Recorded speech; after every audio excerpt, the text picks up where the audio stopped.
issues, education, religion, government, or national security. Brannon brings the issues of the day into clear focus through the lens of a Judeo-Christian worldview. And now, here is your host, Brannon Howes. And welcome. Glad you are with us on this March 9th, Monday night, March 9th, 2026. We are back in the studio and glad to be home. Hope you are doing well. Thank you to Annie Cyrus and Sharam Hadian and others that were sitting in and filling in for me while I was getting trying to get some rest and relaxation, but spent most of the time trying to get rehabilitated with a neuromuscular expert, trying to get rid of these pinched nerves from the herniated disc at C6 and C7. I am doing much better. Absolutely doing much better. It's always the nighttime. The nighttime is the worst time. Sounds like a country song.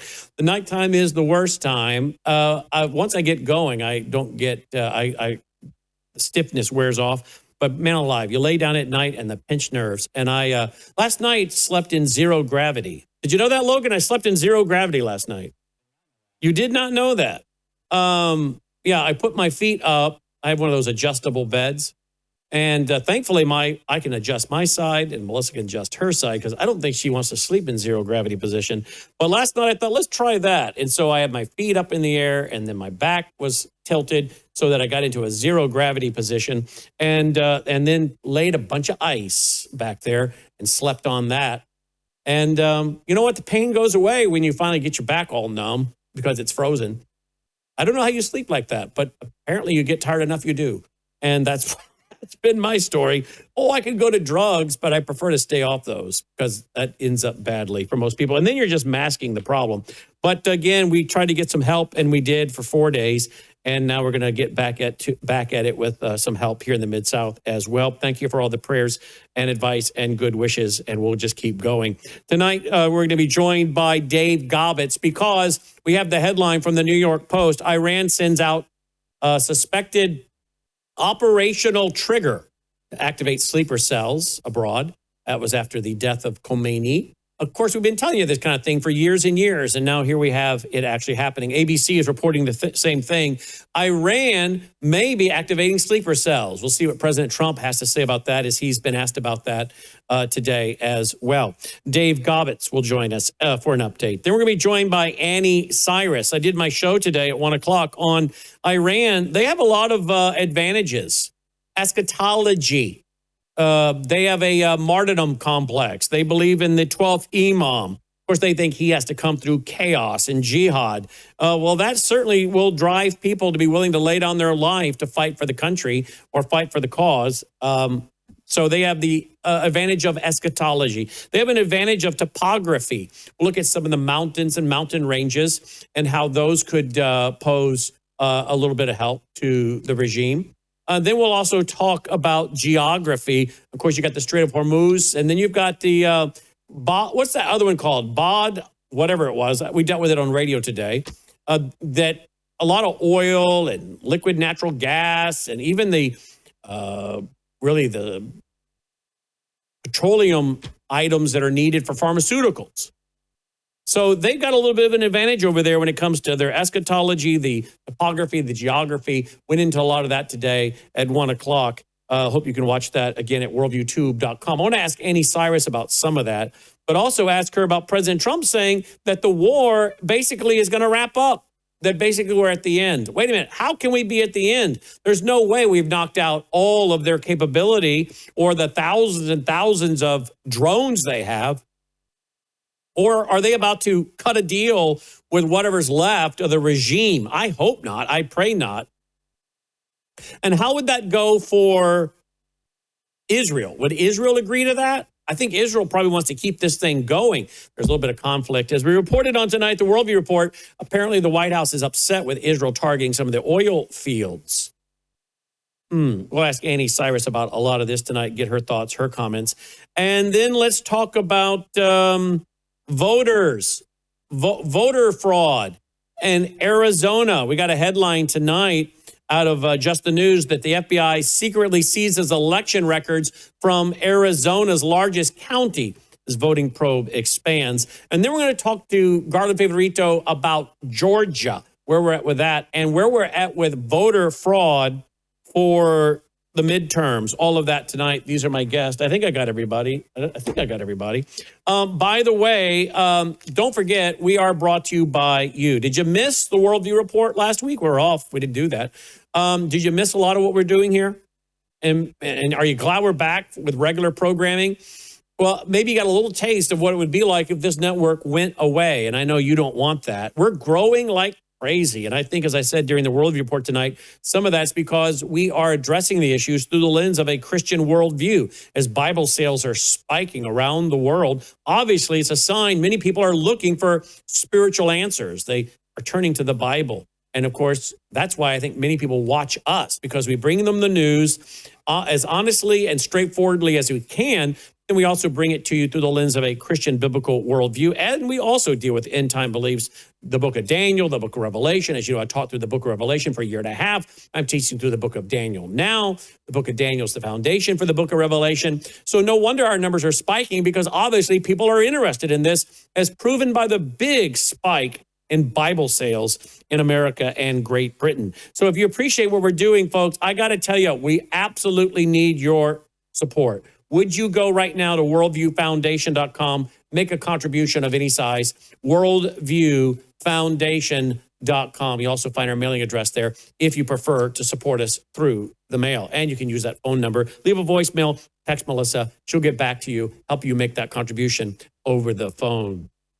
Hey, don't forget, another way to support your health and us, of course, is by going to melissahousebg.com. You know, I take the Bella Grace each and every day, loaded with collagen. The peptides cut short so your body can actually absorb it. The cat's claw, that's an anti-inflammatory. By the way, guess when the pain and all these problems started in my back and neck? When I was without the Bella Grace for 2 weeks because of the ice storm here. And everything shut down. We didn't get shipments. Amazon, UPS, post office for 2 weeks. So no Bella Grace. We ran out of it. And they couldn't get it delivered. And so for 2 weeks, I wasn't on it, which includes that cat's claw, that anti-inflammatory. That's when my problems really flared up. So you got the collagen with the peptides cut short. Look at that great hair growth. Look at that, folks. Come on. I didn't have that a few years ago. That's that collagen, but not just any collagen, high-end collagen with the peptides cut short so your body absorbs 95% versus flushing 95%. Then the cat's claw for the anti-inflammatory, and then the astaxanthin, which takes on the free radicals, and that crosses the brain-blood barrier. I take it every day. You can do the same. melissahousebg.com. That's all there is to that. And not only do I do that, but I also do the Gatatana. That is one little scoop. One little bitty scoop is the equivalent of 90 billion plant cells. You can get that at melissahousegpa.com. You have a lower third for that, and there it comes. melissahousegpa.com. One little scoop. The equivalent of 90 billion plant cells. I also give half a scoop to Dolly on her food every day. I was showing Melissa Dolly's teeth, the side of her teeth. She was sitting next to us and she was smiling, and she had her mouth open. And I said, Melissa, look at the side. That dog's 1.5 years old. And look at the side of her teeth. There's none of that plaque. Even a small amount. I mean, she's only 1.5 years old. She shouldn't have that much. But there's not even the start of plaque on the bottom of her teeth. Look at that row of teeth and how white and clean they are. I've never had a lab that had such white, clean teeth. And it's that Gatatana, that phytoplankton, which is taking on, I think, from the studies I've looked up, that plaque. So it's not only good for her and me, but it also is helping her teeth. So there you go. You can get that at melissahousegpa.com. And then, of course, we do Numi, and Numi is loaded with glutathione to detox your cells. Your body already has glutathione in it, but it starts to decrease around the age of 20 years old. You can't live without glutathione.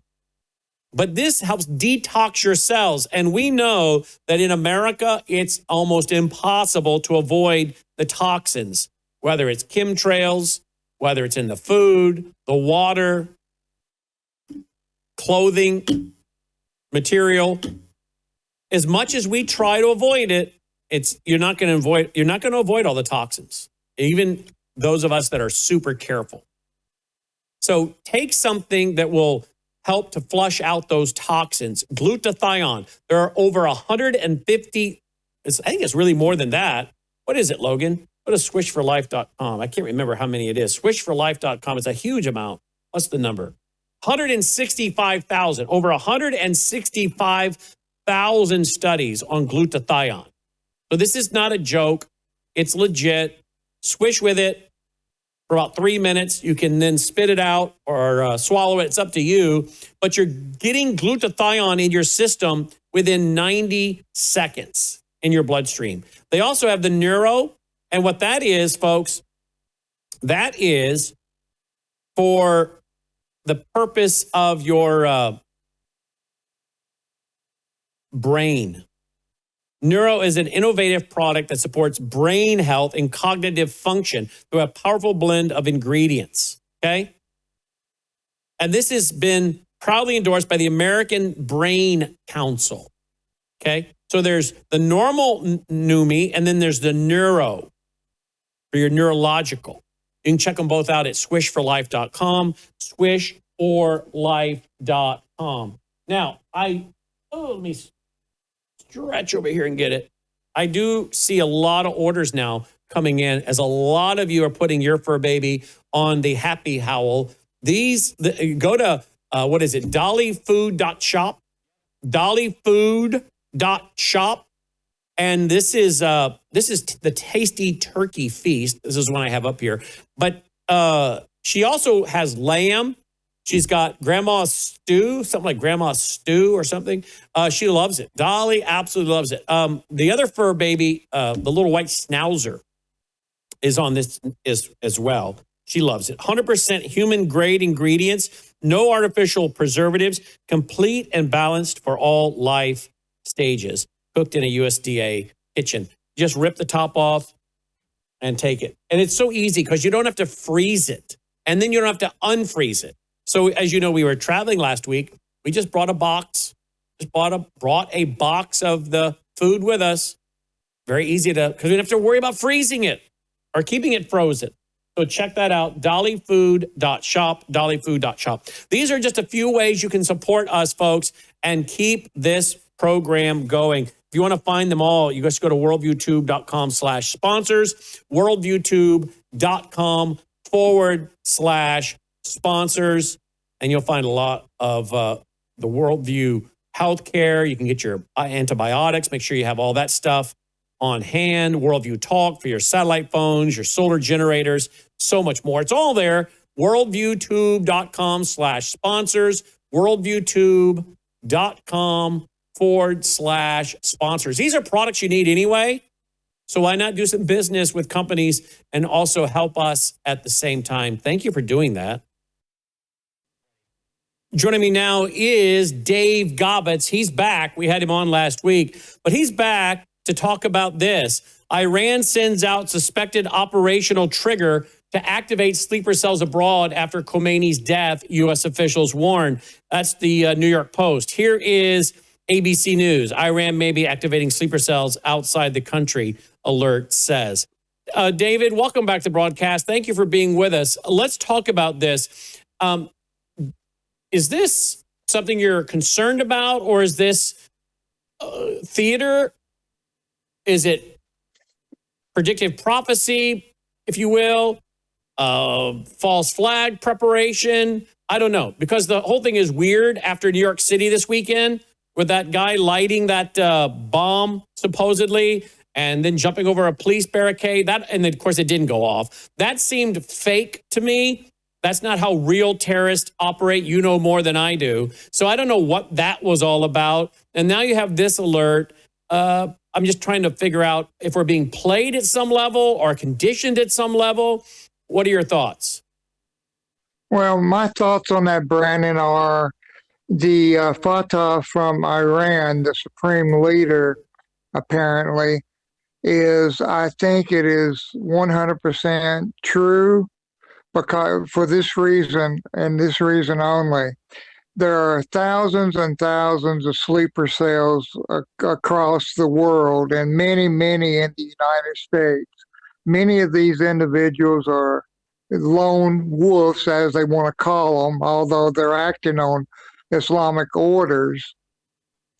So the people who are getting this word, the Fatah, say in the United States, they don't second guess. Well, is he kidding with us? Does he really want us to do it?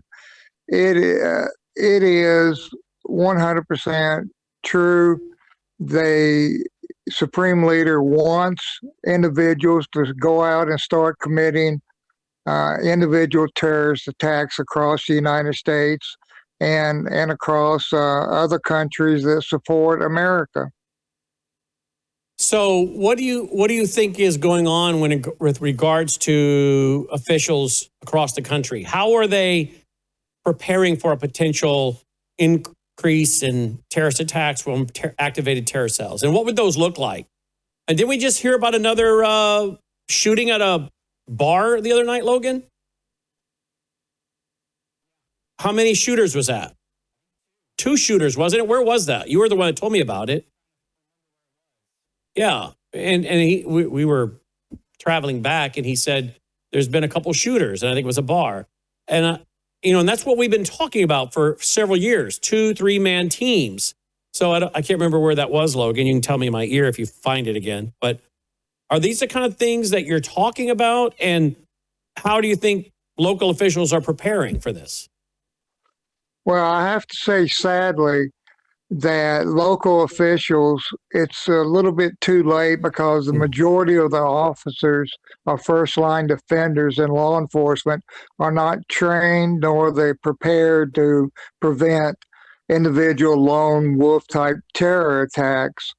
There's very, very little. We saw this when I was in Iraq, is that the Iranians were paying the Iraqis $100 for every IED that they would put down.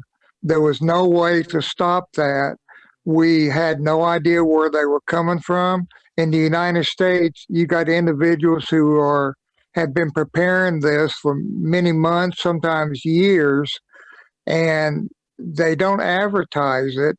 And they're very, very good. They're very patient, so they don't advertise. And they can commit attacks all across the U.S. with very, very minimal law enforcement activity going against them. Our law enforcement, sadly, are very good defensively. They're great at responding, but they have not been prepared to go offensive. And to do that, Brandon, our law enforcement, they're the best in the world, but they've got to start going in the mosque. That is where the training is being conducted, inside the mosque, and mosques are off limits to U.S. law enforcement. And I don't see that changing. No, it won't change. Due to the political correctness. That's right. In Iraq, we had the same thing. We weren't supposed to go in hospitals or mosque, and of course that's exactly where they were keeping their bomb material, and that's where they were hiding out. The mosque are safe houses for Islamic terrorists. So political correctness, which is really cultural Marxism, is killing us in the West, and it will kill us in the West. And isn't that interesting that cultural Marxism has prepared the way for the Islamists to get a free pass with their mosque being the armories and the training centers for jihad. So that, again, shows you the Marxist laid the way and laid the foundation for the Islamist, which brings us that red-green axis. But we shouldn't be shocked with that, because we know that Yasser Arafat was getting training from the Soviets, right? Exactly. And continues to this day. And I know a lot of people want to defend Putin, defend Russia. They want to make everything about China.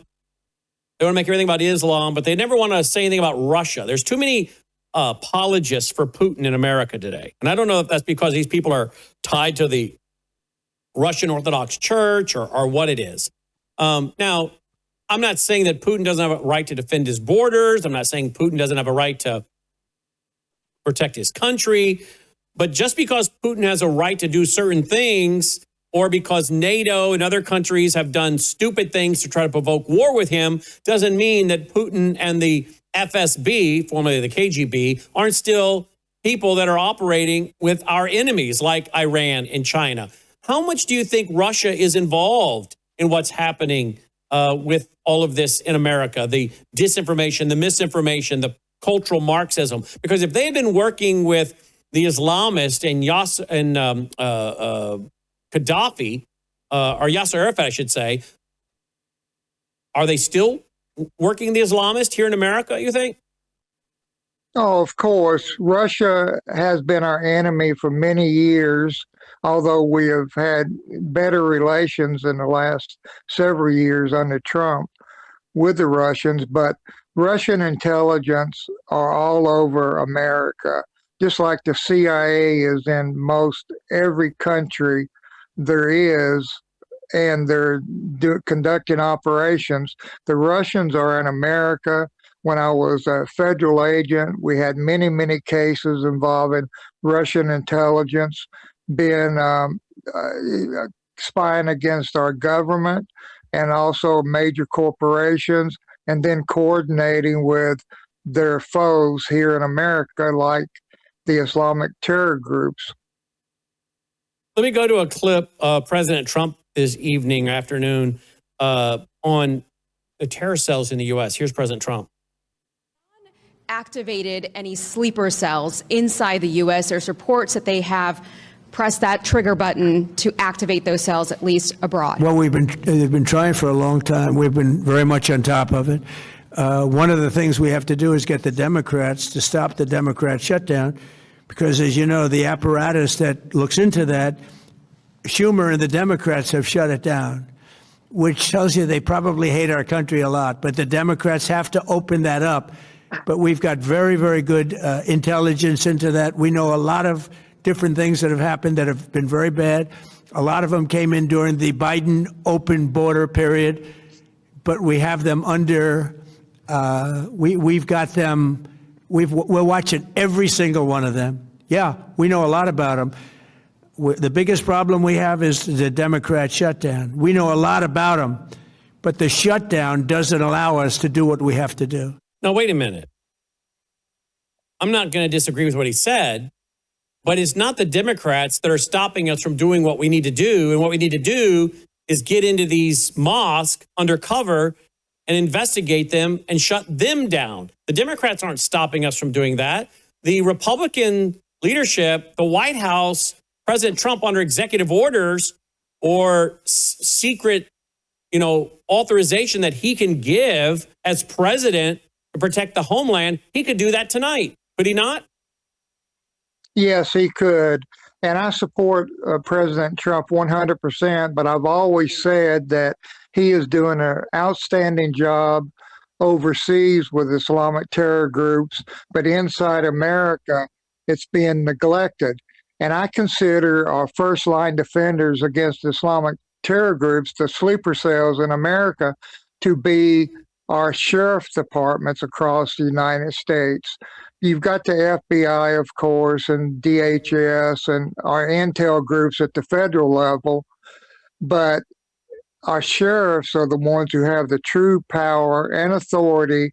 If they were not handcuffed by the federal government, many of these sheriffs would be investigating people inside the mosque.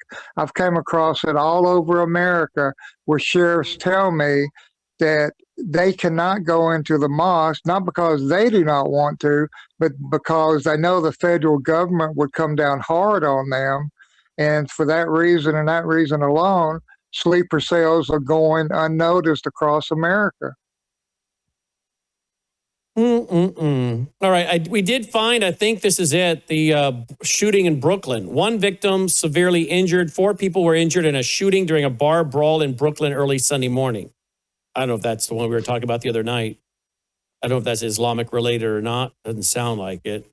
But don't be shocked, though, if you see more terrorist attacks in the U.S. And if I had to guess, based on the reporting we've done in the past, we could get to the point where we see 2- and 3-man teams, right, David? Yes, of course. You're always going to have the one man that goes out and does his individual acts. But the more coordinated, what the Iranian leader is calling for are the actual groups of like 2+ to go out and start coordinating individual attacks across America. And sadly, they know where to target.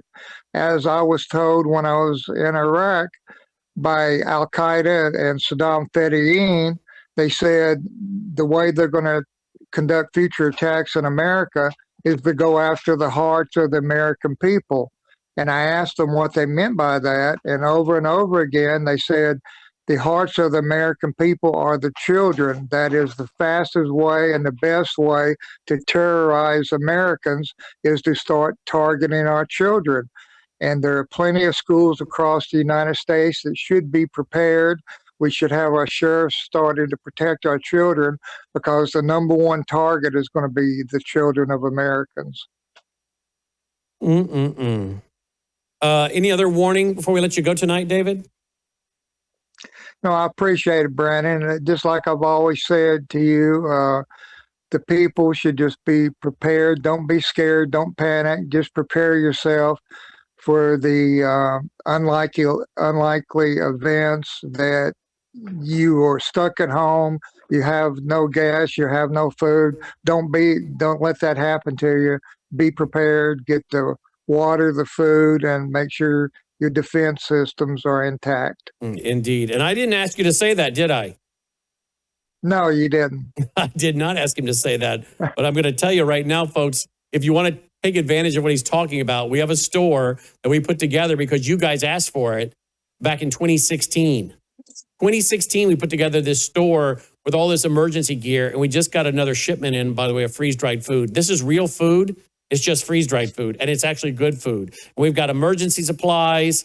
We've got, medical kits, suture kits, all kinds of things that you need. And then the emergency food supplies themselves, like David's talking about.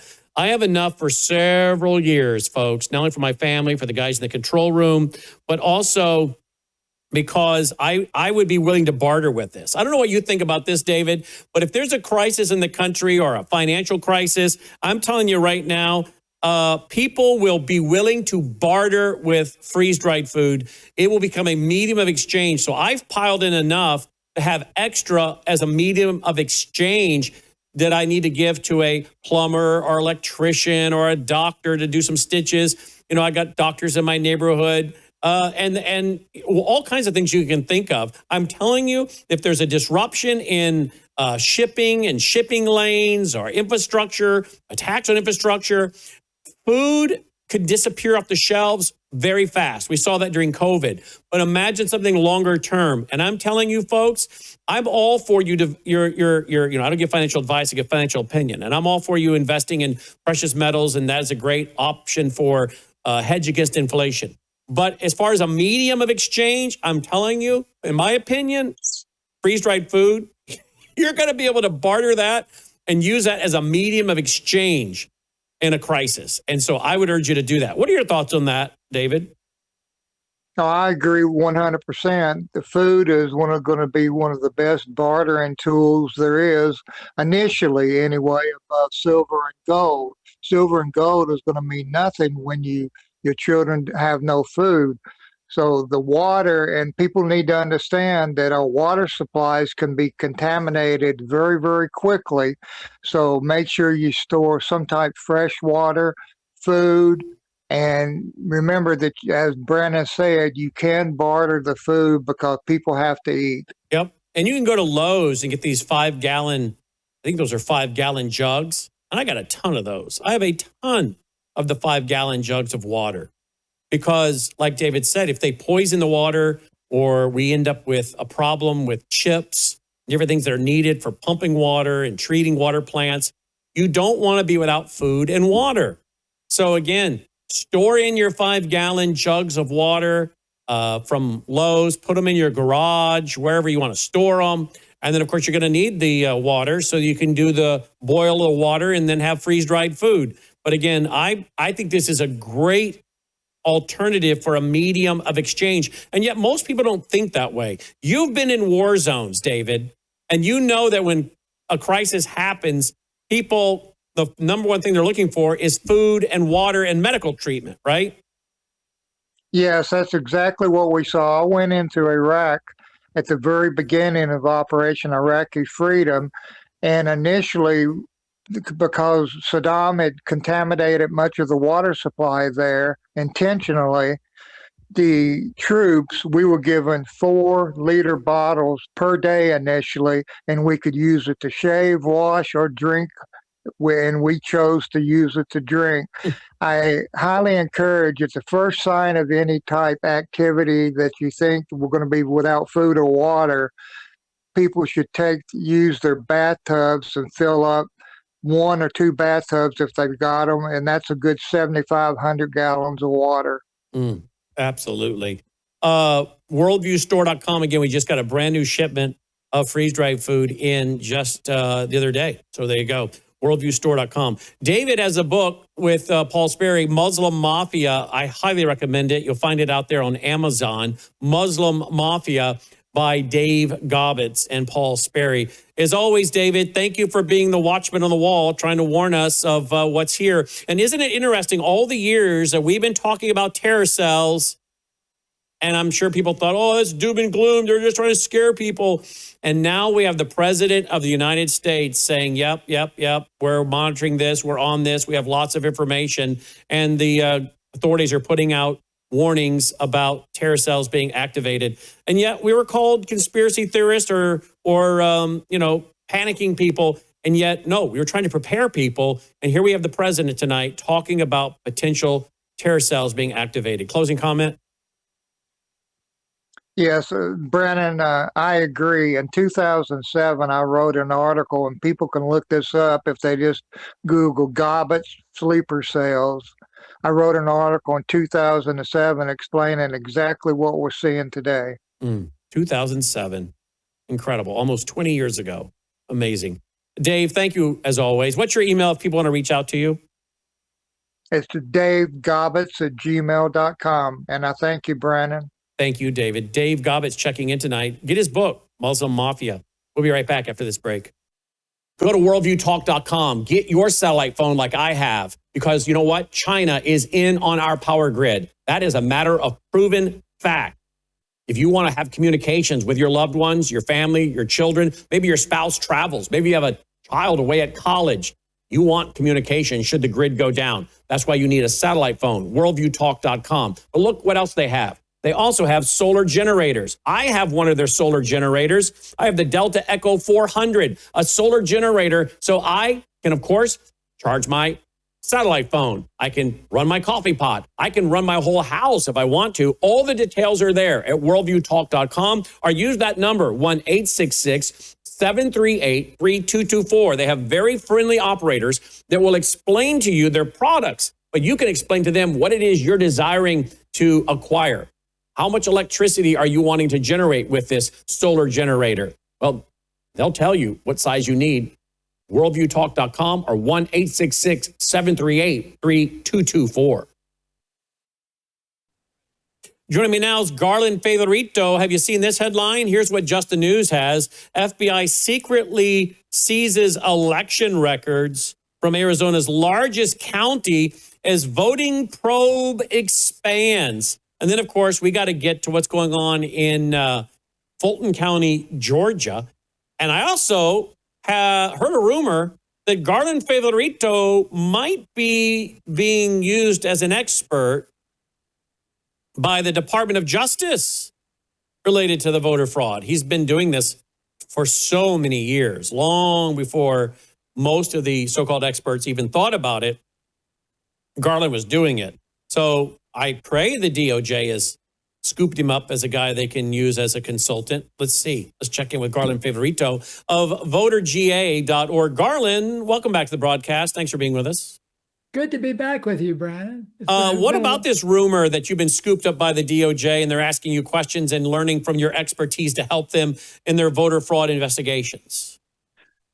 Well, I mean, I think it's a matter of public record that their warrant, the search warrant, which they issued, contained an affidavit, and the affidavit was based on really almost all of evidence that we had collected, as well as some of our volunteers who've done some amazing work. So that's pretty, I think that's pretty much public record. The state election board requested their intervention, and we stated we have followed it up with some evidence, and sure enough, that evidence turned up as the key evidence that justified the warrant. So whether or not I would be called in the future, I don't know, but we certainly are off to a good start. Plus, the reason that those ballots were still there, Brandon, was because we got a preservation order on them all the way back, and you'll never guess what date, January 6th of 2021 was when we were in court and got the preservation order issued the next day. And that was reactivated after we won our case in standing in the Georgia Supreme Court. But it is true then that the DOJ has been talking to you. Well, we don't have any firsthand contact. We just send information up and say, hey, y'all should look at this. And they do. Okay, so that's all we wanted to know. You have a pipeline to give information, and they're taking it. Yeah, and not only they're just taking it, but they seem to be doing good stuff with the information that we sent up. And it's all public record. It came out of investigations from the state election board. None of this is secret, right? And which we can talk about as we maybe walk through a little bit of that. Affidavit, that warrant affidavit that they issued. Let's do that. Let's go to this first. FBI secretly seizes election records from Arizona's largest county as voting probe expands. What do you know about this in Arizona, if anything, before we go to Georgia? Not a lot yet, because it is new. We know a couple of things, that they did seize a lot of records in Maricopa. And I can tell you in Fulton County, they seized everything in what we call a cage in the warehouse for the 2020 election. So I feel confident that they did the same thing in Maricopa, and they probably got, I would expect, not only 2020 but also 2022, which had that incredibly corrupt race with Kari Lake, ending up being the victim in that. So I think that they have seized that. We've also known that they've seized issued a subpoena, and the Senate has cooperated in giving the records, the audit records over that they conduct during the audit that they conducted in 2020. I think Justin Heath there in Arizona and Maricopa, the new elections director, is trying to comply. I think he's very much on our side from everything we've heard. So we won't know probably for another month or two what they've got, and maybe some information will trickle out. But I think that's pretty much everything that we know at the moment. One thing that was really interesting, Brandon, is that there was a bipartisan affidavit from both the Republican and Democrats, saying that they had seen ballots from multiple states in Maricopa in 2024. So how does that happen? That's a bit of a mystery, but hopefully the FBI will get to the bottom of that as well. Yeah, absolutely. All right, let's go to this right here. A new presentation put out by Garland Favorito. FBI searches search warrant probable cause evidence. Now we're back to Georgia. Tell me about this, please. And that's the big warehouse right there, right? It is. That is the 660,000 square foot warehouse that Fulton County had just acquired. And then they went into court weeks later and said they didn't have enough room. They needed to destroy the ballots. Of course, the judge didn't buy that. Those ballots were preserved until the FBI got them on January 28th of this year. And I thought it's kind of interesting. You could see, I don't know how well you can see this, but they have yellow crime scene tape around the warehouse. So this is a criminal investigation. And they had their FBI mobile command unit there, a crime lab unit there. They picked up all the ballots out of a truck, and we think that they trucked them on up to the crime labs in Northern Virginia, but we don't know that for sure. So that's where it all went down. And in fact, that was where we were reporting live on your show, Brandon. We were right around that far corner. You can see that's where we were filming. There were media cameras out there. It was quite the ordeal. Yeah. Mm-hmm. All right, let's go to the next slide here in this presentation. Search warrant is based on FBI affidavit of probable cause submitted to the court. Yeah, and that's what. Let's talk about that. We flip on down to slide 4, and I think that's probably a good starting point. So the FBI, the search warrant was based on an affidavit submitted by the FBI head special agent in charge here in Georgia, and it had 5 things in it. That the evidence of these were all major discrepancies that indicate evidence of a criminal activity. There were missing digital records, vote count discrepancies, double scanned ballots, counterfeit ballots, and unsourced ballot batches. So at least we'll hit on a couple of these. Now, they were trying to say, the Fulton County is trying to fight back with a lawsuit, which is funny, and that's a whole nother subject we can get to. But the evidence is not only just our evidence, but it was confirmed by the missing digital records was confirmed by a state election board investigation. I think we might have talked about that on your show once. Governor Kemp's report, his own report, confirmed what we found in vote count discrepancies. We had expert witness testimony to talk about the double scan ballots. There were 6 sworn affidavits, in our case, on the counterfeit ballots. And then there's the only one that hasn't absolutely been a matter of public record for all the details is the last one, the unsourced ballot images or ballot batches.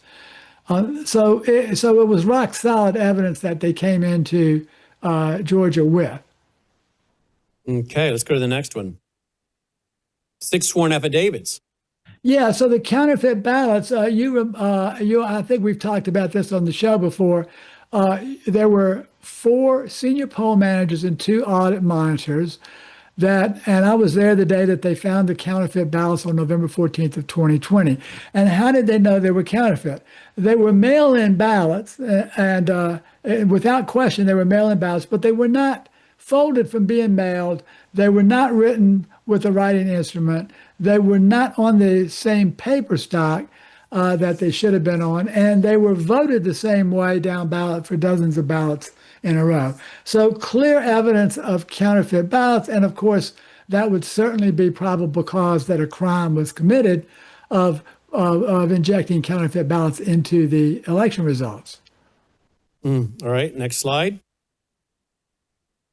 There were a lot of vote count discrepancies. This is unbelievable, but they told us for all this time that we counted the votes 3 times and it all matched up. Well, it never did. So these, Brandon, this is evidence from the Secretary of State's own reports, and basically there was a 4,880 vote difference between the machine recount and the original count in regards to the presidential election, and a 10,000 vote difference between the hand count audit that was conducted when they found the counterfeit ballots and the original count. So that, that's like 14, 15,000 vote difference, and the margin of victory in the presidential race was only 11,779. All right, sounds good. What else you got? My computer just died, so we're going to do the rest from memory. What else you got? No problem. I can do that because I just happen to have it called up. So another one we found 3,930 double scanned, double counted ballots. They mentioned that one. Well, that was expert witness testimony at a state election board meeting in July of 2024. So we know for sure, if you have double scanned and double counted ballots, that's evidence probable cause of a crime. So we can go on a little bit more on this. The next one is the missing records. So, Brandon, I had a little flow chart for that, but I can walk you through it. When you have a certified vote, here's the way it works. You've got the physical ballots, and then they are scanned and produce a ballot image, and the ballot image is tabulated to produce a cast vote record, and the cast vote record is aggregated, not aggravated, into the final, the statement of votes cast. So along that flow there, for every certified vote, you have to have a ballot image and an authentication file for that ballot image, and you have to have a cast vote record. And I have, it looks like you got it back up there. Yeah, let's go one more. See, that's the flow we were just talking about. That's the certification flow, and along those lines, you have those what we call electronic vote records that are produced along the line. So you've got one. You have to have, for every certified vote, you have to have an entry in the scan log, a TIFF ballot image, which is similar to a JPEG, and a cast vote records, the CVR file. And then there's an authentication file that authenticates the image. So those, for every certified vote, you have, or actually for every ballot and the votes on that ballot, you have these images and these records. Well, on the next slide, it'll show you how many records were missing. So all of the scan log records are missing, over 1 million. Scan log entries are missing. They don't have any scan logs at all. And over 1 million of the image files are missing. So that is, you can accidentally be missing some records, but not 1 million. So there's something really, really suspect there. Indeed, there is. All right. And then on the next one, this kind of just summarizes all of those records that are missing in a different way. But the bottom line is that's the total is really over about 1 million missing records, and that's how that breaks down. So again, if you're missing that many, that's evidence the probable cause of a crime may have been committed. And then the next one, which is most interesting, and we'll probably have more to learn about this in the near future, and more will be coming up. When the system was certified, the final certification of December 2, that was the deadline. Fulton County had 511,000 ballots in batches, electronic batches. But the next day, they sent some information out to a man named Ryan Macias of the elections group, sent that batches loaded report, and they ended up certifying 527,925 ballots. So suddenly the ballot batches upload report matched the previous published number that they had, and it was all kind of done by magic.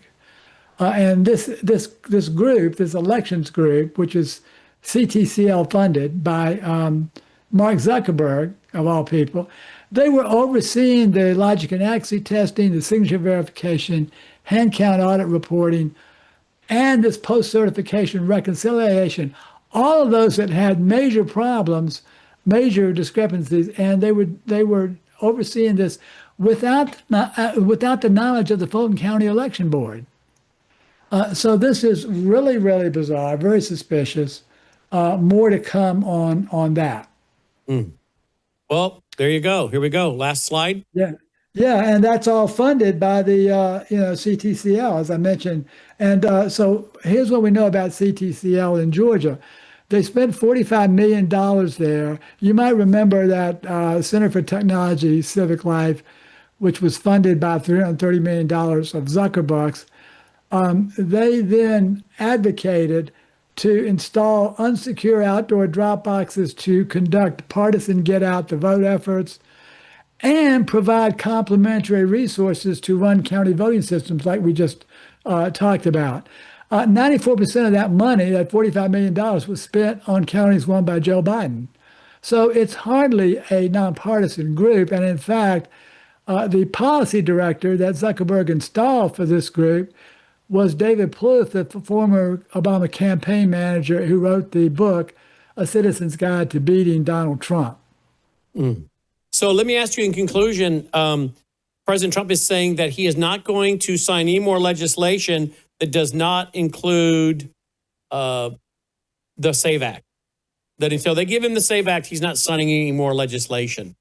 Do you think he'll follow through on that? And if so, do you think Thune will get the SAVE Act through the Senate? It's a great question, Brandon, and there's so many things going down. In order to get this passed, it appears that they are going to need to do a talking filibuster, and that requires Republican senators to make certain commitment to be there at certain times. Thune is kind of stuck. He's kind of caught in the middle there. It's going to take a tremendous effort on the part of the Senate to get that passed because the Democrats are, screaming bloody murder that, simple things like ensuring that only citizens vote are going to create a national catastrophe. It's unbelievable, but, that's what they've been doing here. So it's a great question, and I don't know. I'd like to see him do that. I don't know if he'll be able to keep that commitment or not, but we need to at least get, at a minimum, as you say, get this SAVE Act passed. There's other things we need to do. The mail-in voting ban is not in the SAVE Act, but I can tell you it would be easy to do. And my suggestion, which I don't think the president's taken me up on this yet, but the simple solution to eliminate mail-in voting is simply replace it with a designated deliverer who has to show an ID when they show up to deliver the ballot. So let's say you are filling out an application for a ballot. You can designate who you want to deliver that ballot for you instead of mailing it back. So once you get the ballot, then you give it to your designated deliverer, or you can have a couple of them in case one of them is not available. That deliverer returns your ballot for you and has to show an ID to identify who they are so that we know that they're not some kind of a ballot trafficker. And then you have the same situation as you do on in-person where you have to show an ID. It's pretty much just common sense, and it doesn't tie a ballot to a voter. That's a false argument that's being made. Ballots are not tied to voter. There is no information to tie a ballot to a voter. So that's one way to achieve what President Trump's want. It's not in the SAVE Act right now, but we could get rid of mail-in ballot, and we certainly could get rid of the machines as well and do hand-marked paper ballots with publicly recorded hand counts. Well, there you go. Let's pray it gets done, because if it doesn't get done, I'm afraid the Democrats will cheat in the midterms, not to mention 2028, right?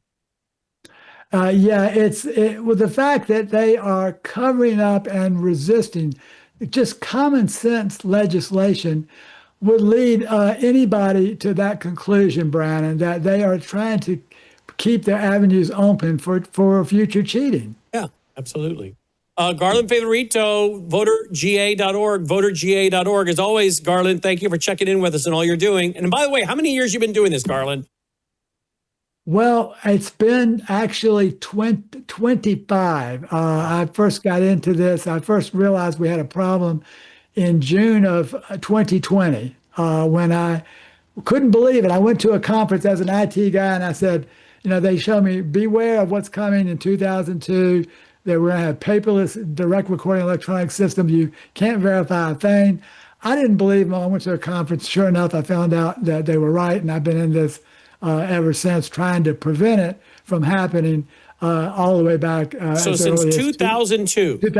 2001, actually. And when I first started looking at it, and then 2002 was when I actively started to oppose the statewide paperless, unverifiable electronic voting. Incredible. Garland Favorito, voterga.org, voterga.org. Thank you as always, Garland. Always a pleasure, Brandon. We'll be right back, guys. News is moving faster than ever, and so are we. Worldview Tube brings you 24/7 live stream coverage and now real-time alerts when it matters most. Once you have the Worldview Tube app installed, exit the app and navigate your way to Settings. In Settings, locate the tab labeled Notifications. Select the Notifications tab. Scroll down until you locate the Worldview Tube app icon. Select the tab, and here you can turn on and customize your notification experience for the Worldview Tube app.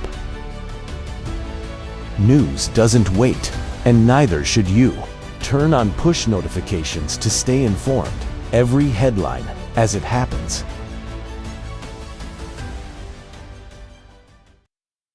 Joining me now is Annie Cyrus. If you watched my broadcast today, you know that I did a little overview of what I think is going on with Iran. Now, President Trump says that this war is going to end soon. Well, I pray that's the case, but I laid out why Iran has a little bit of an advantage when it comes to their eschatology, their topography, and their geography. Eschatology, the 12th Imam, the belief that their world leader that they're waiting for comes through chaos, through jihad. That's their eschatology. And then, of course, we dealt with their topography, the mountain ranges that protect Iran. And then their geography, like the Strait of Hormuz. We went through all that today, played a lot of videos from 1 to 2 Central. You might should go back and watch it at worldviewtube.com, worldviewtube.com. But I also want to deal with this issue. Have you heard about this? Look at this. Iran sends out suspected operational trigger to activate sleeper cells abroad after Khomeini's death, U.S. officials warned. This is today. March 9th, today, March 9th, New York Post. Here's another one, ABC. Iran may be activating sleeper cells outside the country, alert says. Would you like to hear a little of the audio? This is largely being reported, this main source, ABC News. Listen to what they said. Your former senior CIA field operative Daryl Blacker is here for more. Hi, Daryl. So how do sleeper cells like this work, and what are the biggest concerns? Sleeper cells like this are typically people who are comfortable in the country in which they're living, even though their priorities might exist, whether with the Soviet state or in this instance, the Islamic Republic of Iran. So these are people who are completely embedded inside the United States. They live here, they work here, they're comfortable here, they speak the language here, but ultimately are waiting for some signal to go out and do some nefarious act. How do intelligence agencies work to stop sleeper cell threats?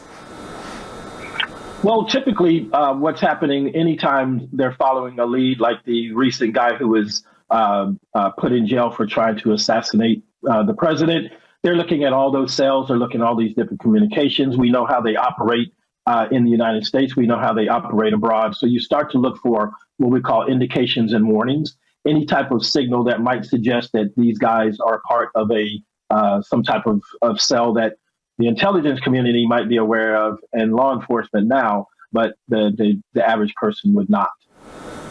The White House and Secretary Hegseth are downplaying reports of Russia sharing intelligence with Iran.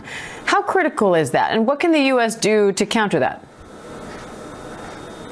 It's critical, but the intelligence community, again, and the military are aware of the very, very long history of Soviet and Russian forces with the Iranians, which, quite frankly, goes back to the revolution in 1979.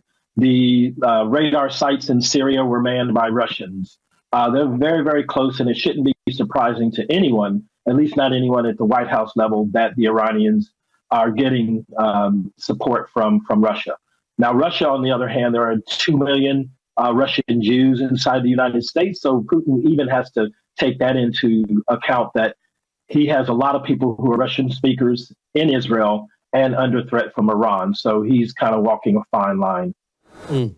And then, of course, we got reports today about ISIS. Apparently, there is, let's see if I can find the headline here. I think I had it.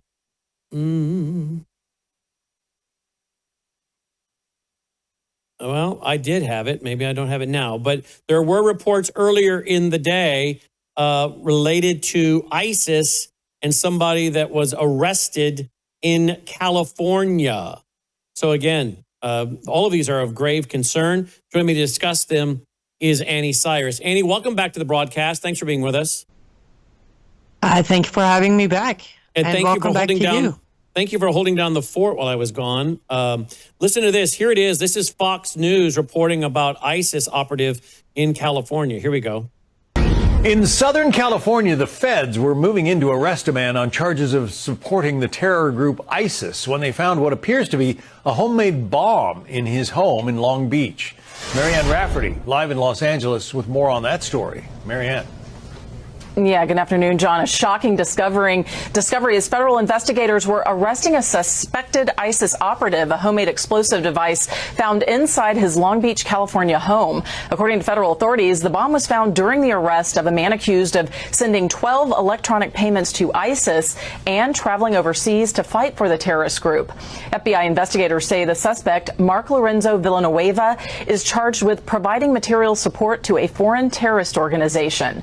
Villanueva is also accused of posting anti-America messages online, including an especially chilling one, honor to fight and die for our faith. Former acting ICE Director Jonathan Fahey telling Fox News, with 4 years of open borders before President Trump took office, federal agents are on the lookout for incidents like this one. We know we had millions and millions of people not knowing what their motivations were, if they were here to harm us, how they were here to harm us, and they're all here and could harm us right now. Now, the complaint against Villanueva includes an exchange with another ISIS fighter, which reads in part, Villanueva says, "My dear brother, are you a supporter of the Islamic State?" The unidentified suspect says, "Yes, I was an ISIS fighter. I was captured at 17 and released at the age of 30. Federal agents say their investigation unveiled social media messages and communications records, which all led to this arrest. All right. Now, that's an older report, but I wanted to bring it back up because of the fact that these folks are here. They are here, and we don't know where they are because the borders were open for so long. But now we have the report, again, ABC News and New York Post, that Iran sends out suspected operational trigger to activate sleeper cells abroad after Khomeini's death. We're also getting reports that the Khomeini's son may have been injured in a recent bombing in the last few hours. All of this is something I want to discuss with Annie of liveuptofreedom.com. Annie, what are your thoughts on this supposed operational trigger? I have, by the way, I did listen to your radio today, Brennan, and some of it are not where I have knowledge, but where I do have knowledge, I agree with most of what you said. And I want to address this a little different than myself. As far as the sleeper cells, Brennan, we have been under the shadow of a sleeper cell since September 11th. I understand sometimes it's more concerning, like today, but once and for all, we have to face them. War with Iran or not, I do believe, and we've been saying this for many years, me and you, and many other of your guests, this needs to be addressed internally through our FBI and Homeland Security. To use this repeatedly by the media, by the government, by intelligence department to use this constantly as possible weapon against the Americans or against any standing up for the nation has become, at least for me, it's getting old. If they're aware of it, if they know they're out there, why don't they just go get them? Why don't they deport everybody there, arrest? What is there to go to trial for? If you have the ties, if you have the document, you just deport them. So that's where I'm at with hearing the alert and high alert and readiness against the sleeper cells, specifically due to this war with Iran. Are you saying that the shadow government or whoever has allowed these people to not be arrested, to not scoop them up? Exactly. So they can have the weapon they're using today, the fear factor. Oh, we shouldn't go to war with Iran, or not just Iran. Let me stop saying Iran so it doesn't sound like I'm biased. We shouldn't go up against al-Sharaa in Syria, and we should shake hands with Qataris, and we should give deals to Erdogan because of the sleeper cells, Aside the fact that the policy of the United States of America is we do not negotiate with terrorists, we also don't allow our nation to be taken hostages. And since the hostage crisis in Iran, 1979 until today, we have regularly allowed them to hold the entire country hostage. And that is by design. Yes, shadow government by design is allowing them to be around, so once in a while they can use it against us. Here's a quick... I'm going to take it a step further, which apparently when I said this, it was shocking to many, but I will say it on your show now. Some of these are not, let me be very clear, this is not false flag scenario. However, some of them are being triggered by shadow government, meaning they're getting their fatwas, but then they're getting the final call or a green light by our own shadow government to go and blow things up. Let me share with you a video I found in my research over the weekend. Again, when I was laying out on my radio show today the advantages Iran has when it comes to their eschatology, topography, and geography. That would be not only their 12th imam into the world through chaos, the arrival of their world leader through chaos and jihad, but the topography of their mountains that protect them, the geography of the Straits of Hormuz and others that could be used to choke off oil, energy, medical supplies, the things that are needed for pharmaceuticals, as I talked about in the Worldview Report tonight. This is a very interesting video. Here we go. Send ground forces into Iran, and I will explain why this might be a catastrophic mistake. Because Iran is not like Iraq, it is built like a fortress. Let's start with the west and southwestern side. Iran's entire western edge is protected by the Zagros mountain range. This mountain range stretches along the border with Iraq and reaches toward Turkey. The terrain here is rocky, high, and brutal. It is not just mountains, it is endless choke points, narrow passes, and perfect ambush territory. We have already seen what happens here when in 1980, Iraq invaded Iran. Iraq had a clear plan. It wanted to capture the oil-rich province of Khuzestan and then push deeper to crush Iran's revolution. Iraq had tanks, manpower, and support. But for years, the war got stuck. Iraqi forces reached the flatter areas near Khuzestan, but crossing the Zagros and moving toward Iran's core was a nightmare. And as a result, after 8 years, the war ended without a result. That is what the Zagros does. It slows down armies until they bleed. Now look to the north. Along the Caspian side sits the Alborz Mountains, another natural wall. These mountains make ground invasion from the northern side extremely difficult. So Iran is protected from 2 directions by mountain barriers. But even if a foreign army somehow crosses the coastline, fights through the mountains and enters Iran's interior, the geography becomes hostile again. Iran has massive desert regions, like the Lut Desert, which is known for extreme heat, as temperatures here can reach up to 70 degrees. This is not a terrain where large armies can move easily. It destroys vehicles, strains supply lines, and exhausts troops. This is why Iran has historically been so hard to conquer. Iran is not one open plain. It is layers of natural defenses, mountains, deserts, and long distances. So if America sends ground forces into Iran, it is not just choosing a war. It is choosing a war where geography itself fights back. I think they might have gotten the temperature in those deserts off by a little bit, but nonetheless, the main issue is these mountain ranges. Going back to the topography, Now, there's been talk of sending in ground troops, and there's been talk, no, we're not anywhere near that, but we leave all options on the table. Maybe it's special commandos to go in and get some of the uranium that's been enriched. Who knows? But can they really bring this regime down just through bombings, do you think, Annie? Yes, but let me address the video. They did a good job for it. I'm pretty sure it was made by no one involved from Middle East. They did a good job. But here are the problems. The very first issue with what he's claiming is, yes, the 8 years war with Iraq ended up with no result. Not because Iraq didn't have enough weapons, not because Iraq didn't have US, UK, and France behind them, not because of the Zagros Mountain. It ended with no result because 100% of Iranians put their lives down to defend their country. Now, 80% of those 100% are standing against the same regime we're trying to topple. Would you agree that's a huge difference between end result? Oh, that's a huge difference. Yeah. Exactly. So he failed to mention that. The second issue, how they drew the Zagros Mountain, they're overstretched it. That is not a stretch of Zagros Mountain. There, neither is the Alborz Mountain. Now, another thing they failed to put in, if we're doing scenarios, why would U.S. military even try to come in from Iraq side, considering Iraq is hostile, Shias against us?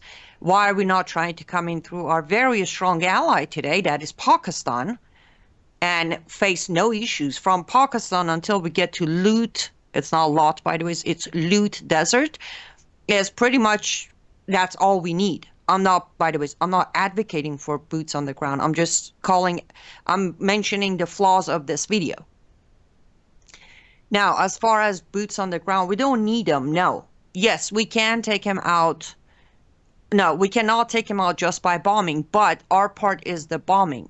Where we're having problem is for our government, United States government, to actually get over their own history and ego and allow a transitional government to enter Iran and take from there.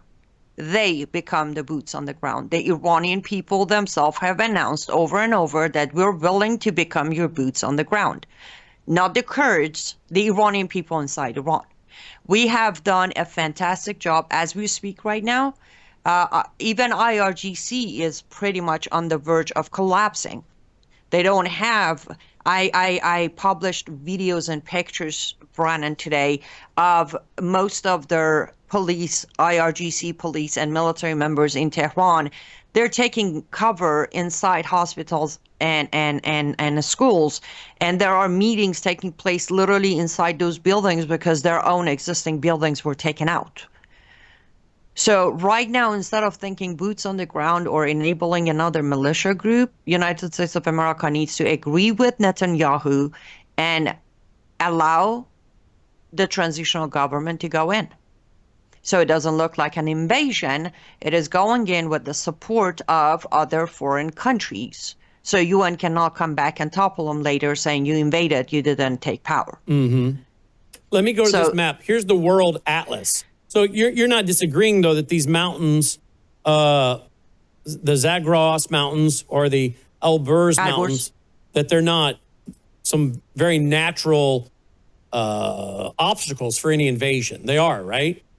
I'm not, yes, they are, but I'm saying where you see it, the way it's on the video or even on the map, they are not the height of mountain that would create any problem for our troops. For example, on Tabriz left top side, those mountains are actually where I was smuggled from. I was smuggled from those area into Turkey. And me, 15-year-old, was able to get through them. I'm pretty sure so can our troops. Mm-hmm. The way that video proposed it is the entire stretch is a conflict. It's not. Yes, it's a very long stretch of mountain, but the high peak where it could become a trap are maybe 1/3 of what you see on the map, which again, we don't even need to go in through Iraq. That would be a bad idea anyways. It's a bad strategy. Why would we want to do that?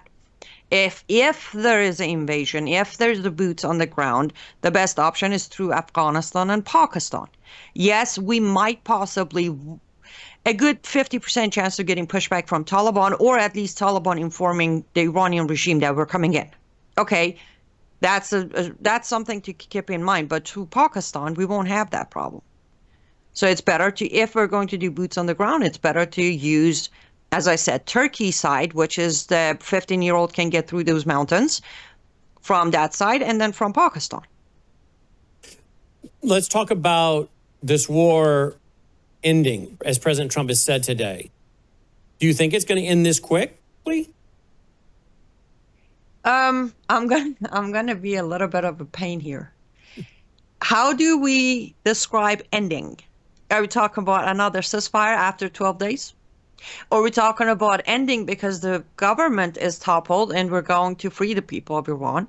Or are we talking about ending because we got what we wanted out of it? So that's the problem. When politicians talk, we need to explain what those words mean. Oh, we also talk about ending because Israel is striking oil fields, and Donald Trump is reportedly upset with that.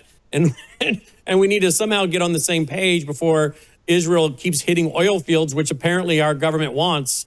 And again, that would be a question of, do we want those so we can control it like in Venezuela and tokenize it for the new system? That's not going to happen. I heard Trump saying, "Oh well, I mean, I'm not doing it today, but I'm considering seizing Iran's oil." Right. I wish I could get on the phone with President Trump for just about 12 minutes. At least some of his comments would be a little less uneducated when he throws ideas out there. Let's make something else clear. Israel is not hitting the oil reserve of Iran.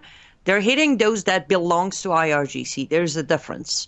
They have hit 3 targets, and I can personally confirm all 3 targets belonged to IRGC. They were not, oil of Iranian people, or they belong to IRGC.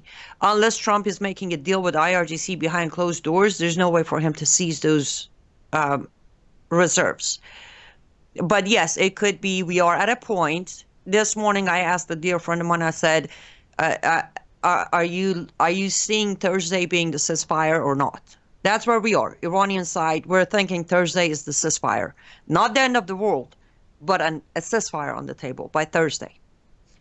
And also to top that, President Trump has already said that he is willing to accept Mojtaba Khamenei as the new supreme leader if he agrees to the terms Trump is willing to propose. So we already got that narrative coming in. But I hope I don't offend your audience too much, but I will come down to which Trump are we believing today, Brannon? The one who said people of Iran are going to pick their own government, the one who said I will directly pick the next leader, the one who said next leader will be killed, or the one who just said the next leader seemed to be okay to negotiate with? There's no reading into this person's plan because depending on the day of the week, he has a different idea. And that's one of the reasons Israeli military is starting to be concerned, because they don't have a partner who's making things clear for them. So yes, I agree with you. This might be a ceasefire they need to come to finally get back on the same page again, because U.S. is starting to take a new path toward this war. All right. So any other closing comments or warnings tonight? Warning, yes. But of course, everyone watching is your audience, so they don't necessarily need too much of this warning, but tell your friends and family to turn off any other network, any other news channel, because the level of misinformation I have had to correct on my pages for last 4 days is not even tangible. I reported on Mojtaba Khamenei become the next supreme leader, Brandon, 6 days ago. What took our media 6 days to report on? They are withholding information from public. The media is withholding information from public. So stop watching anybody else. Unless you're watching Brown House and Worldview YouTube, you're probably either delayed on getting the information or you're getting a lot of misinformation. The second closing comment, I guess, is don't allow whatever comes by Thursday or Friday, don't allow neither Republicans or Democrats to tell you this was a short pain for a long gain. if this comes to a ceasefire, temporary or permanently, by end of this week, the only thing we gained was loss. There is nothing good that's going to come out of whatever is they're working behind the scene to make a deal with the new leader of Islamic Republic of Iran. Well,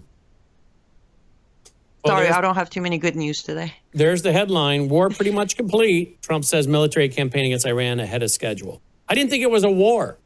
Who was trying to tell us it wasn't a war last week? Mike Johnson. Mike Johnson. But look at it. Mike told us the truth. He said it's a limited military operation. Mm-hmm.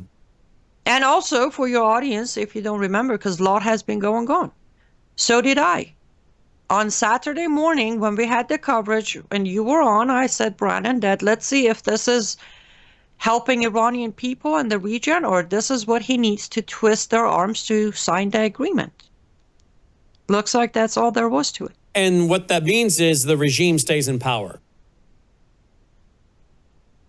Yes. And they're going to phrase it this way. They're going to say they took out the monster, Khamenei. But that's a lie. No, the taking out Khamenei is not a lie, but Khamenei wasn't the regime. Khamenei was the head of this regime, but taking him out wasn't enough. Mm-hmm. Especially when if we're allowing his son, I did a piece on him on my Substack. The man with zero qualification under Sharia is going to replace his father. The man who never had an actual official job at this regime, however, has direct ties to the budget of IRGC, the operation of Houthis, and also is the one in charge to approve or unapprove any judgment and any decision by Supreme Court, Sharia Supreme Court, when it comes to crackdown and uprisings. That's a man that they're naming as their next new leader. Mm. And here's what President Trump had to say this afternoon, I think, speaking to a group of Republicans. Listen to this. We're crushing the enemy in an overwhelming display of technical skill and military force. Iran's drone and missile capability is being utterly demolished. The Navy is gone. It's all lying at the bottom of the ocean. 46 ships. Can you believe it? In fact, I got a little upset with our people. I said, what quality of ship? Excellent, sir. Top of the line. I said, why did we just capture the ship? We could have used it. Why did we sink them? They said, it's more fun to sink them. I said, they like sinking them better. They say it's safer to sink them. I guess it's probably true. But think of it. We knocked out 46. It actually took 3.5 days. Their terrorist leaders are gone. We're counting down the minutes until they will be gone. Think of it. We had leaders and they're gone. Then we had new leaders and they're gone. And now nobody has any idea who the people are that are going to be the head of the country, and will not relent until the enemy is totally and decisively defeated. All right, so now we're not going to relent until they're totally defeated. So we're kind of getting a mixed message today, Annie. That's what I asked you. Which Trump are we talking about? Because from one sentence in there had 3 contradictions. So 2 days ago, we got them because we have the top of the line technology, but today their ships were top of the line. And then since when we're pirates, we just capture ships when we can, but it's more fun to sink them. I'm sorry, what I just heard, not just today, but I wish we could get an address by a president. I do. This is my American side of speaking today. Mm-hmm. After 10 days, I wish I would hear from a American president to address the situation and the circumstances surrounding us as Americans today. I would have loved to hear that, but we won't hear it. We just hear bragging and contradiction, and let's see what comes out of it, which is not presidential. To my understanding, that's not presidential during a war. Mm-hmm. If anybody, though, is coming out smelling like a rose, it's Marco Rubio. Here is NBC News is reporting that Iran war elevates Marco Rubio in Trump's 2028 secession jockeying. Trump has been informally holding his circle of friends and advisors about the 2028 election that could pit some of his top administration officials against one another. So I'm not a fan of J.D. Vance. I am sorry. There's just something really creepy about J.D. Vance, not to mention a lot of people around him. So Marco Rubio, I'm sure, has his issues. Everybody does. We all have our issues. Nobody's perfect. But I guess when it comes to election, you can only pick the the best of what's being offered. But I have no problem with Marco Rubio outshining J.D. Vance. What are your thoughts?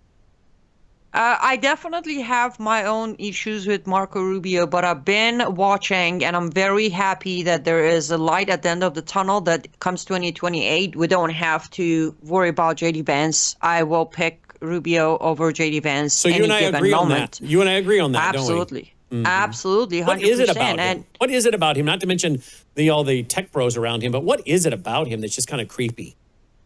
JD? Yeah. For me, it's, again, I'm an investigator, so I connect dots. Where he just suddenly popped up, became a politician, went from never Trumper to Trump's vice president, the whole story does not seem natural nor organic.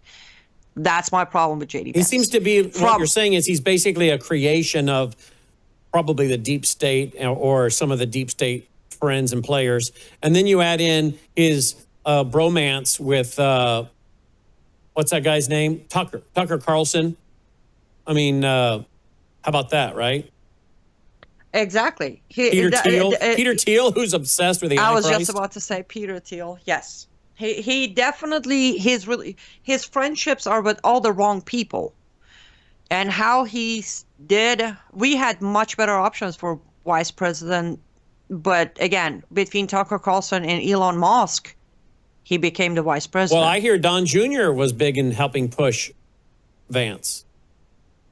Yes, but the name was brought up. Basically, the name was brought up by Elon Musk. And if you remember back then, Elon Musk and Trump were one. Really tight. Speaking of Tucker Carlson, here is a recent comment. Tucker to Megyn Kelly about Mark Levin. This is really weird. Listen to this comment. And what people like Levin, whom I'm not attacking, I feel sorry for because he's clearly living in hell, but what they're trying to do is a species of witchcraft. And it's really simple. You repeat something until it becomes true. You speak, you create truth by speaking. In the beginning was the word, right? There's a holy power, there's a supernatural power in words. Describing things is different from simply doing them. And if you can talk reality into being. This is what an incantation is. It's what a spell is. It's not like spooky, like crazy stuff. It's the lived reality of every person. Say it and it becomes true. And that's exactly what they're trying to do. Shills like Pompeo are getting paid from who knows how many different groups to lie to you and coming across as some sort of moral voice, or poor Mike Huckabee, guys like that who are just like under some spell. Let's just be honest about what this is. It's not about Iran's weapons. It's about Israel's ambitions. But there's something deeper. Okay, so Tucker Carlson actually believes in shamanism. Now, I describe shamanism. It's also known as the law of attraction. Oprah Winfrey's taught it. There's a book on it. There's also the word of faith, the power of your words to create reality. Now, I describe what the belief is, but I don't believe it actually exists, okay? I don't believe it actually exists. I do believe there are those who practice the occult and occultism and New Age who believe it. But Tucker apparently believes it's an actual thing, which to me speaks volumes about Tucker. So Tucker is accusing Mark Levin of what Tucker actually believes in. We have no evidence that Mark Levin believes this, and I highly doubt he does. But Tucker clearly was saying it is like a reality. And this is what they're doing. So that should tell you a lot about the worldview of Tucker Carlson, who, if we remember, claimed to have been attacked by demons. Now, if that's true, and I'm not sure it is, but if that's true, then what were you doing to open that space? Well, again, I didn't hear him describing the law of attraction. or this shamanism as a belief that's not real. I heard him describing it as an actual practice that can actually do these things, which tells you, again, as I said, a lot about Tucker's worldview. Now, don't forget, I think it's Tucker's son who works in J.D. Vance's office, who's vice president. These are just, in my opinion, again, very creepy people. Let's also not forget that J.D. Vance's wife is Hindu. And again, people are free to have their religious worldview, but Hinduism and the New Age movement are pretty much in the same neighborhood, okay? So, I don't know. This whole bunch to me is creepy, but they want to accuse Mark Levin of practicing witchcraft or shamanism? Really? Annie? Agreed. And use that to make the comment that this isn't about Iran's weapons, it's about Israel's ambition. Wait, if this was about Israel's ambition, why are we upset about them hitting the oil reserve? Don't you think this is about our ambition? Wanting their oil? But again, Tucker Carlson has always played the trick or tactic of projection. He projects. What he just did was projecting. And over what? I don't even know. Why would he think Mark Levin is living in hell? Did you catch that sentence? I feel sorry for the guy because it's clear he's living in hell. Another projection, possibly? Because the giggles and awkward laughters by Tucker shows more sign of Satan inside him than Mark Levin ever has shown any signs of living in hell. I don't know. These people are creepy. That's why I don't want J.D. Vance in power. Nope. Sure don't. Sure don't. liveuptofreedom.substack.com and liveuptofreedom.com. Two websites, liveuptofreedom.com, liveuptofreedom.substack.com. Before you go, Annie, what do you make of the various threats on churches here in America now, synagogues? Apparently, some Muslim dudes threw a bomb over the weekend in New York City, didn't go off. Of course, that and I personally believe, my opinion is he's a provocateur. The guy, I won't mention his name because I'm not going to promote him, even though I interviewed him one time and after that said, not doing that again. And I think he's a provocateur. But nonetheless, what do you make of these bombs being thrown around that didn't go off and these other things we're hearing about? That's what I hinted at a little earlier on the segment. I do believe some of these failed pullouts are the ones that are being called by our shadow government.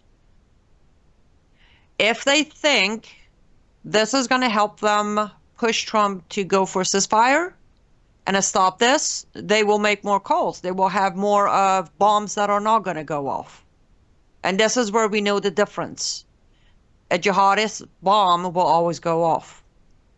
A jihadist who's been called to attempt to create fear in society in America by a shadow government, most likely their bombs won't go off. And again, I'm not denying there is a serious threat we're facing of jihad in America. That would be why I actually published my book. But these events, and I agree, by the way, is a person we won't name, completely not only going wrong about it, but I can promise you if you would ask 5 basic questions about Sharia, this person wouldn't even be able to answer them, let alone pretending to be fighting it, which is another problem. Let's not start fighting an enemy we don't understand, because that's where we create more problems for our country. Mm-hmm. But I do believe that shadow government is definitely involved with what we're seeing as failed attempts to just spread the whole, we got to come back home, we got to pull our troops, we got to stop this war, or they're going to get worse. If you remember, I mentioned on your show, if Saudi Arabia does get involved with this war, it's going to happen for real. And as we know, Saudi Arabia decided not to get involved. Mm-hmm. And that's why we're now seeing the real attacks. Mm-hmm. I think this is the video footage coming out of New York. Ready? Watch this. Here we go.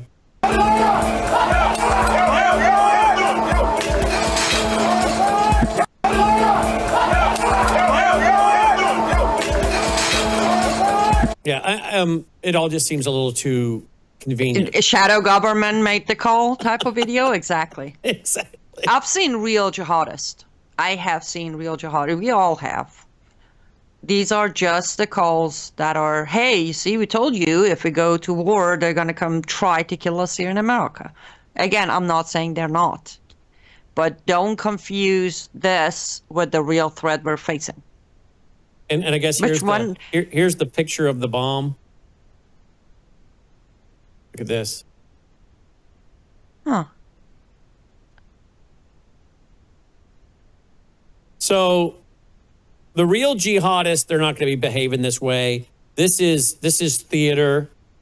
But the question is it theater before real attacks? In other words, is this just more of that predictive prophecy, getting the country ready? Oh, yeah, we knew these things were kind of heightening up, or is this just, again, show and nothing more will happen? It's just theater. I don't know. But I'm not too worried about this being, having been a real threat. Because you and I both know the real guys know how to actually put together bombs that detonate.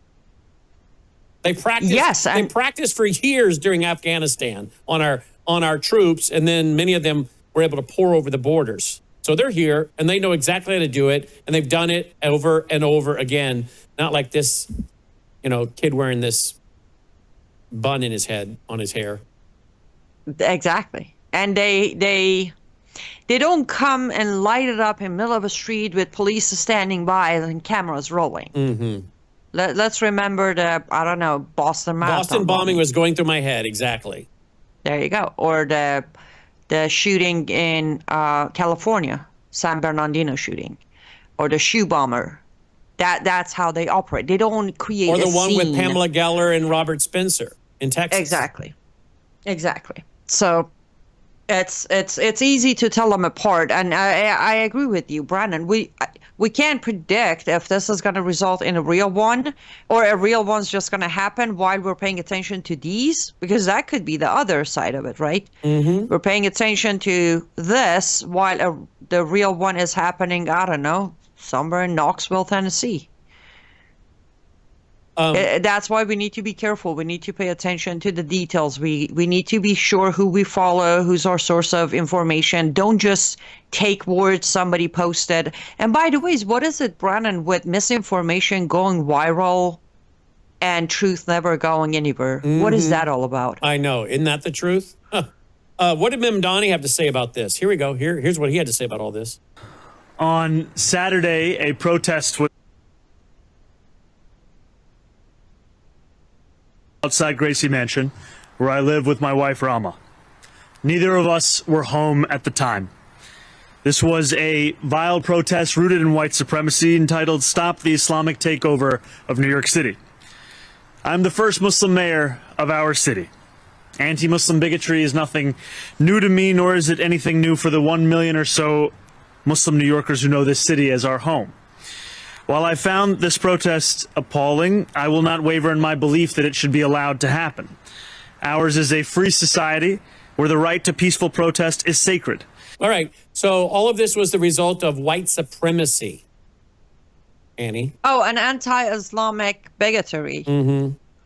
He widened the range there, didn't he? Yeah, he did. He widened the range for and sure. Isn't it interesting that the more real terrorist attacks are carried out, the more Islam grows? As Usama taught us, after 9/11, Islam became very popular and they gained a lot of converts. And that's why I have always said, though it's tragic and over 3,000 people died that day, but September 11 wasn't about the casualties. It was about opening the gates into becoming popular and known in America. Not as truth, but as the religion of peace, and victim cards played all around. Mm-hmm. Mm-hmm. Memdani stands as I'm the first Muslim mayor of the city, but he fails to say, before I became the first Muslim mayor of the city faced the most horrific jihadist attack in history of America. And of course, the New York Post is also reporting tonight about frightening footage shows Iranian cluster warhead explode on Israel street in deadly attack. Leaving one dead and another wounded. I thought there were two. The rocket was part of a cluster warhead that sprays bombs indiscriminately over its target, exploded in several cities in central Israel. One man was killed, another was critically wounded at a construction site in Yehud.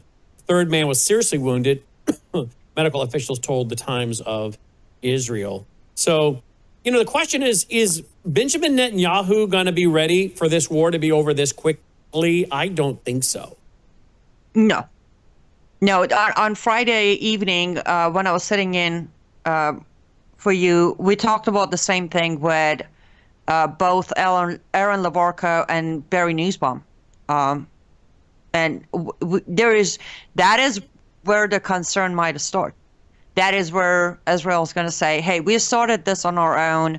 You wanted to back us up. We're grateful, but we're continuing and you can go home. I really think that's where it's going to be.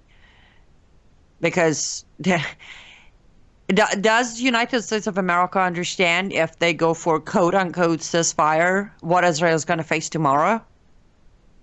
We're going to be over here at home with a bunch of sleeper cells, yes. But Israel is going to be right there next to a fresh leader who's standing by to take revenge. This regime needs to end. Israel understand that this regime needs, at this point, the regime needs to end. You don't take out the supreme leader and then shake hands and expect them to just walk away from Israel. That's not how it's going to work. So, no, I don't think Bibi's going to give into that. I don't either. All right, we're also getting reports that there are more bombings taking place tonight, pretty intense ones in Tehran as well. So we'll see where all this goes. And, of course, you'll keep us posted, and we'll go from there. Any word on the son, by the way? Was he injured, Khomeini's son? So Khomeini's son, my Substack 6 days ago started as followed. If, and this is a big if he's even alive.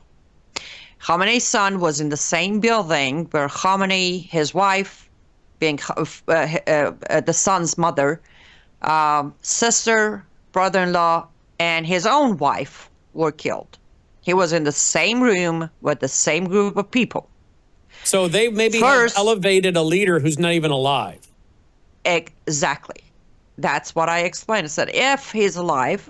The job is so unpopular, they have to give it to a dead man. Because if you take the job, you'll be the next dead man. Maybe? Is that why? Well, no. The reason they're doing this, again, I can't confirm his death, but evidence shows he should be dead. If he's not dead, he's in coma. Again, Brennan, they hit a room. In that room, there are 7 people. 6 out of 7 die. The other guy is either dead or in a coma or severely injured. But the reason they decided to do this, I think, just an educated guess. Number one, it's better for U.S. and Israel to try to hunt a ghost than a real person they could get. From inside, being Khomeini's son, though he doesn't have the qualification to be a faqih, meaning a supreme leader, that's all right. His father didn't have it either, but they kind of manipulated the Sharia codes in there. A couple of clerics said we can move things around and make it happen. But he does have the support his father did from all the militia Shia groups outside of Iran. You already hear alliance coming in through congratulations from the Iraqi Shia militia groups, from Hezbollah, from Houthis. So bringing a new name rather than a Khamenei, either Ali or Mujtaba, would have made it a lot harder for IRGC to continue having alliance with their proxies.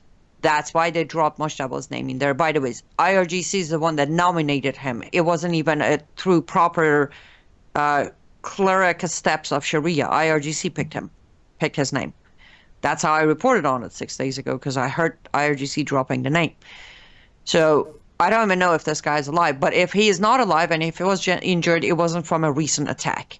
Nobody has seen a recent video, a speech, or a picture of Mujtaba Khomeini since February 28th, the same day his father was declared dead. As soon as I see a new video picture, I'll make sure to, let you know. But as of right now, we're assuming a dead man as new supreme leader of Iran. And Daily Mail is reporting Iran's new supreme leader is wounded. Ayatollah Khomeini's son sustained mystery injury, claims state TV. Mystery, right? Mm-hmm. It's all about mystery. Just like there are 12 imam who mysteriously disappeared into a unknown and is coming back someday. Again, I'm going to try to close this out, but I keep coming up with great questions for her. Annie Cyrus at liveuptofreedom.com, liveuptofreedom.substack.com. As always, thank you, Annie. Appreciate you, Brandon. Good to have you back. You too, and thanks for sitting in for us. We sure appreciate it. Absolutely my pleasure. Be safe. You too. We'll be right back, guys. You woke up with a sore throat and a low-grade fever. You know you are getting sick, so here's your choices. You can get sicker and miss work. Try to see a doctor this week or sit hours in a crowded waiting room at urgent care. I have a smarter option for you. Open your medical emergency kit. Match your symptoms to doctor-recommended prescription in your booklet and take the right meds now and get well faster. This is not a first aid kit. It's like having an urgent care in your home. It includes doctor-prescribed medications to treat over 39 medical issues like respiratory infections, strep throat, pneumonia, UTIs, and more. No waiting to see the doctor and no standing in line at the pharmacy. It's right here. Every home should have at least one medical emergency kit, and here's how to order. Go to worldviewhealthcare.com. Your kit to treat dozens of common and serious illnesses is rushed to your door. worldviewhealthcare.com. That's worldviewhealthcare.com. The emergency kit available at worldviewhealthcare.com. Make sure you don't have to go to urgent care. I got pneumonia. I didn't have to go. I took this last year. Stayed at home, went to bed. Joining me now is Michael Weiner. I did my commentary tonight on the Worldview Report on the topic of, are we already in a wartime economy? Maybe you didn't catch the commentary. Quick bullet points, and then Michael will respond. And those bullet points include the fact that we have, of course, exploding budgets, deficits. We're going to be about $1 trillion this year. This year, when it comes to the defense budgets, exploding. Fiscal year, this year, $1 trillion. And of course, we still have the conflicts going on in Syria, Ukraine, Venezuela, and of course, what's now happening with Iran. Now, we're $39 trillion. That's our federal debt right now, $39 trillion. And we're spending about $1 trillion a year just on interest. $1 trillion a year just in interest. And when nations go to war, those wars generally are inflationary. And they last longer than most people, well, expect or plan. Now, President Trump today saying that we're ready to wrap up the Iranian war. Well, we'll see if that's true.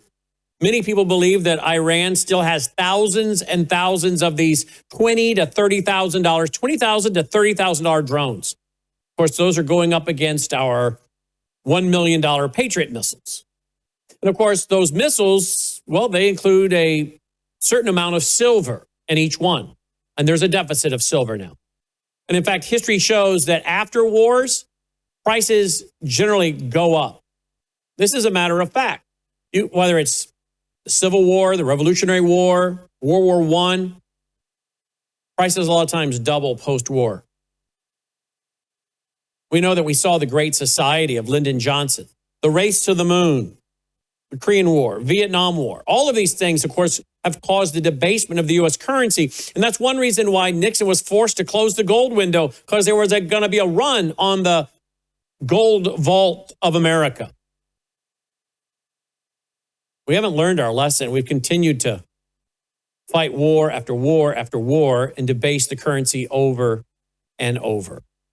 And of course, we know that a lot of this kinetic war is also more than about bombs. It's also about economic war. And a lot of nations are looking to leave the U.S. dollar. Already, we have many, many countries doing that. As you know, we generally have price oil in the U.S. dollar. But many countries that hold U.S. dollars and then recycle those into treasuries, well, they don't trust the dollar anymore. They want out. The system's eroding. About 20% of oil trades now are done with non-dollars. And that's down from nearly 95% pre-2018. This is the de-dollarization that's underway. Weaponization. China, Russia, BRICS, Brazil, Russia, China, India. So the question is, where are we going with the debasement of the U.S. currency? We are already in a wartime economy, and many experts are saying $10,000 an ounce gold, that's not out of reason. And then again, silver. That is an industrial metal. There's a deficit for it. It's used in over 2,000 industrial applications. Let's see what Mike Weiner says about this, including the fact, and I think we've played it before, but I want to play it again. The U.S. Senator from Alabama, Tommy Tuberville, who we interviewed back last spring on Capitol Hill, he's saying that a lot of Americans, about 150 million of them, may not see their Social Security checks. Joining me now is Michael Weiner. Michael, welcome back to the broadcast. Thanks for being with us. Are we in a wartime economy already, Michael? We've been in a wartime economy since Vietnam War. If you want to talk about something significant that all of us can relate to who are still alive right now, in 1967, LBJ spent more money than we had in Fort Knox backed by gold. That's what prompted Richard Nixon to take us off the gold standard, because he spent so much money on the war, they did not have gold to back it up, and the French and other suppliers who were selling us munitions were demanding the gold, and we didn't have it. So that's why we went off the gold standard. That's what prompted it. And we have continually, with all these unnecessary activities that have gone on, have made it go further. Probably one of the biggest ones is when Bush decided that there was, nuclear bombs in Iraq that they never found, just because he wanted to get back at the guys who threatened his dad. And we spent trillions on that war and a tremendous amount of lives and loss. So this whole idea, we are in a wartime economy. We've never left it. Obama kept it rolling. Biden kept it rolling, and probably even worse ever than Trump was what they did with Ukraine, because he didn't replace anything. And he kept sending and sending and sending and sending the wrong stuff, it was ridiculous. So we are in it. We're not out of it. Maybe President Trump can get us out of it. I don't disagree with what he's doing in Iran, because I don't care for him.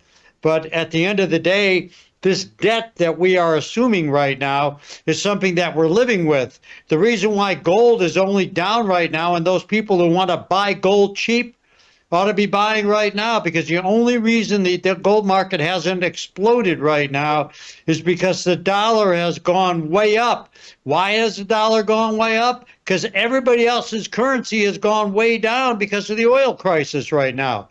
In Europe and in China, all these other countries, their currencies have gone down and the dollar has gone up. That'll reverse itself. When it does, you'll see gold pop up very quickly. As far as silver goes and silver usage, the only reason silver is down is because of manipulation by people like Chase Bank, who got caught shorting the market, which brought it down a few weeks ago, and then getting out of the market, the same trouble they got into in England. So we've got the same big boys in the background playing games, but the problem that they have as related to silver is there's not enough silver available. It's a critical metal. But I got news for you. Gold is a critical metal on a currency basis wise. So we've got two areas that people should be looking at, and what they're getting a taste of right now is up and coming attractions with the amount of debt we carry as related to the stock market. And I said before, Brandon, and we talked about it on a show weeks ago, I said, nobody's going to warn you about the market correcting ourselves. And we said on that show 6 weeks ago, the market's going to correct itself. It's way too high. Here we are, 3,000 points later. Whose broker called them? Okay, we told you.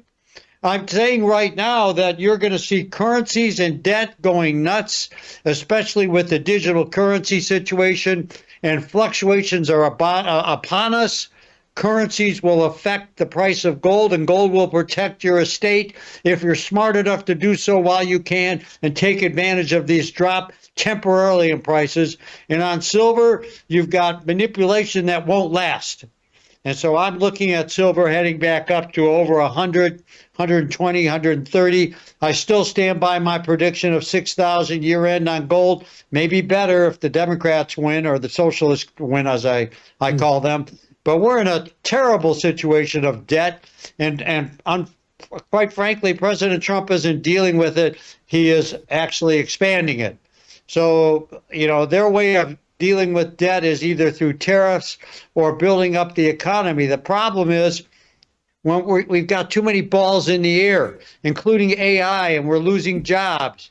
So we've got to get out of this Iranian situation and focus on things that will hopefully help deal with debt, deal with jobs, but it's not going to change the need to balance your portfolio and protect yourself. We've talked about it, and you're living it right now. All of our people out there are living it. So don't wait for your broker to call you when all the blood is laying on the ground, when all the trash is laying everywhere. That's when you'll hear from your broker telling you to buy on the dip. Really? Seriously? Let's go to a clip by U.S. Senator Tommy Tuberville warning about how broke the American government is and how about 150 million Americans, they may not see their Social Security checks. Watch this. Here we go. All a scam. I mean, we got people that's getting ready to retire that's going to try to live off $2,000 to $3,000. Impossible. It's impossible. Because what happens, it comes up here, we spend it. We're $35 trillion in debt. We don't have any money. We're dead broke. And then taxpayers have $2 trillion in credit card debt. In this body, we had better start figuring that out because we're going to have a run on this city here soon, and there's going to be about 150 million people coming up here saying, where's our damn money that we paid in? I could have put my Social Security money for 40 years in tax in the market and probably be worth 8 to 10 million today. But the federal government wasted it. That's fascinating. We, I don't know, a year and a half ago, toured the home of Andrew Jackson, who warned us not to get a central bank. He did away with it, got censured for it. We turned around and did a central bank anyway again in 1913. And as we were walking over his plantation, the Hermitage outside of Nashville, I said to Logan, I said, there's a reason why these guys could become so wealthy. There's a few reasons, but one of them is they didn't have to pay the taxes we pay. Can you imagine if we didn't have to pay the federal government the taxes we pay, and we could take that and invest it as we see fit in our own business or in the market or in a private company? And here's a U.S. Senator saying, look, if I'd been allowed to take my Social Security tax and put it in the market over 40 years, it'd probably be worth $8 to $10 million. America should be the most affluent country in the world beyond imagination. Almost every American that wants to be a millionaire could be a millionaire if the federal government had not enslaved all of us. We have slavery in America still. I thought it got outlawed, but it didn't. But you could literally, if you worked hard and you saved and you conserved, almost anyone in America could have been a millionaire or multimillionaire if it weren't for the federal government. Well, there's a few people who said the truth in the past, and that is Social Security is a Ponzi scheme. They borrow all the money every single week to pay us. It's not just the fact of the 2,000 or 3,000, you can't live on it. You can't live on it because you can't live on it with costs. Reality is that Social Security literally, and I think Zach Rahm Emanuel's brother, Zeke Emanuel, was the only honest person when he talked about Obamacare. And somebody said, well, how come this doesn't go beyond 75, 76? And he says, you don't need to live longer than that anyways. The biggest thing with Social Security is they hope you die, literally, because your wife doesn't get the money or your husband doesn't get the money. It all goes back to the government. It is circular. But the problem of the people is we're in the middle. To me, it's not going to change. Don't expect it to change. The only thing you can do right now is be one-dimensional. Nobody talks about it. Nobody protects themselves. The founders put us under the gold standard. I said it before, and I'll say it again. So people in Washington could not spend more money than they had gold in Fort Knox. We lived wonderfully well under that for 200 years almost. We went off of it. We are now 40 trillion. I don't believe it's 39. Probably it's 40 already. 40 trillion in debt. And reality is that the problem is not getting better. It's getting worse. So you have to be proactive. This is your money. We just had a lady who has an account with one of the brokerage firms who wanted to take a small amount of money of her portfolio out. And they not only told her by law she has to tell them what she needed it for, which was a lie. It's an in-house situation. But when she refused to tell them, they called her children and told her that she's mentally unstable. I mean, are you kidding me? This is like Cuba on steroids in this country. So this is a financial brokerage firm. They don't want to give you your money back. They want to control your money. Take control of your money while you can, before you can't. They're not here to help you. No, they're sure not here to help you. All right. So we haven't heard from you in a couple of weeks due to our schedule and your schedule. What do you want to tell the audience other than you've already told them when it comes to precious metals and your IRA? Well, I can say this. We talked about the fact of having physical metals in your portfolio to control yourself. It's your money. You're creating your own bank. And then on the other end, low-hanging fruit. What is low-hanging fruit that the government has a roadmap to? They can pull it up, your retirement plan. If you don't think they don't want to do the European model and nationalize this, the socialist Democrats, as they call themselves Democrats, are salivating to get a hold of that $50 to $80 trillion in retirement money and take hard dollars that you control for you and your family and put it into their coffers. Reagan created precious metals IRAs 40 years ago for one reason, to protect you from this. And the clients that we have are protected because they don't have direct access to your money. But everything you have, annuities, bonds, stocks, mutual funds, CDs, they can snap their fingers and pull that away from you in a heartbeat. They cannot take your physical asset that quickly. They have to go to court, and that gives you a window of opportunity to protect yourself. Now, you can do something about it and take action with your retirement plan that you have while you can, because the first thing they will do, like a musical chair, is move all the chairs. Stop your ability to move it. That's what will be the first step. And it's starting already. In 401ks, you used to be able to move it as many times as you wanted after 59 and a half. You know how many times now you can move it, Brandon? Once. What comes before one? None. Okay? We're already getting there. Pay attention before it's too late. Yeah, absolutely. All right. Get your free packet of information. Free, no obligation, 1-877-864-1072. I've been working with this company for 18 years. 1-877-864-1072, worldviewgold.com. By the way, one reason I like working with Swiss America is because everything I've seen about them in that 18 years has been upfront. Obviously, they have a building, they have employees, they have expenses, but we hear about some of these gold companies out there charging exorbitant fees, huge fees. Whereas Swiss America, you guys do about what, a 14%? Is that right? 14%? Yeah, that's for the numismatic. And also the biggest thing for people to understand, and we're finding out from a lot of worldview people, is return and buyback. We have not missed a repurchase in 46 years. 46 years. And we don't charge to buy back on those.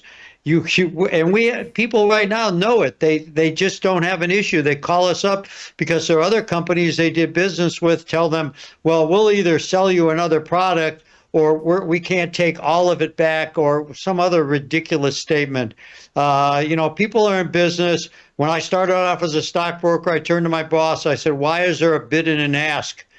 And he looked up and he said, look at the lights. That's what we pay for, to keep the lights on. So it's the same thing here at Swiss. We have a bid and an ask. That's what you pay us. We don't hide it. We disclose everything. And, these other companies, they call a duck a dog and a dog a duck. And it's, whatever. You get what you pay for.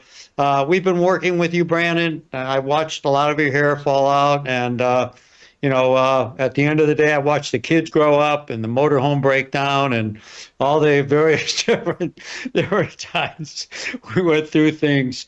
But, people have to appreciate getting good news, good information that they need to support from Worldview. And what we try to do is do business with us or not. We don't tell you to empty your bank account out. We don't tell you to take every dime and give it to us. We tell you to protect yourself, be proactive. And that's what we're glad to do and what we're happy to do every single day. Thank you. You bet. I don't give financial advice. I give financial opinion. My opinion is you should do your own homework. And again, there's a reason why Swiss America has been around for so many years. How many years you guys been around? 40-something? 46, almost 46 years. 46 years. And I've been working with them for 18 of that. You make an order, it shows up. Okay? There's no games here. And again, in 18 years, we've gotten so many wonderful reports from our viewers who've done business with Swiss America. So again, I highly recommend them. 1-877-864-1072, worldviewgold.com. They've been a major sponsor for years. And again, they tell you up front, this is our pricing. Here's what you're going to get. And they haven't missed a buyback in those 46 years. So there you go. You want to buy it and then turn around and sell it? They're going to be there to buy it. Okay? They have a track record that shows that's going to be the case. Closing comment? Yeah, well, Jolly got a new jacket. We need to have her model back. And thank you for giving her that jacket. We'll have to get us some video and photos. Very fashionable. I will get the jacket on her and take some videos and we'll show it on the air. There you go. She's hiding right now. She's hiding right now because it's thundering out. She's scared of thunder. There you go. Please get in touch. If you have any questions, you need any help, let us know. All right. Thank you, Michael. Michael Weiner checking in, guys. All right, guys, that's our broadcast. Roll the music. Let's call it a night. And again, I want to thank all of you that are faithfully supporting us. And please, if you're not, will you please consider even $10 a month, $20 a month? It does add up. I know some people have said, oh, I would give, but I don't think $10 a month is going to do much. And we try to tell them back by email, no. When you add your $10 to 100 other people's $10, it starts to add up real fast. So please never underestimate even small contributions. Worldviewfoundation.com, worldviewfoundation.com. It's good to be back. Thank you for being with us. May God save America. Take care.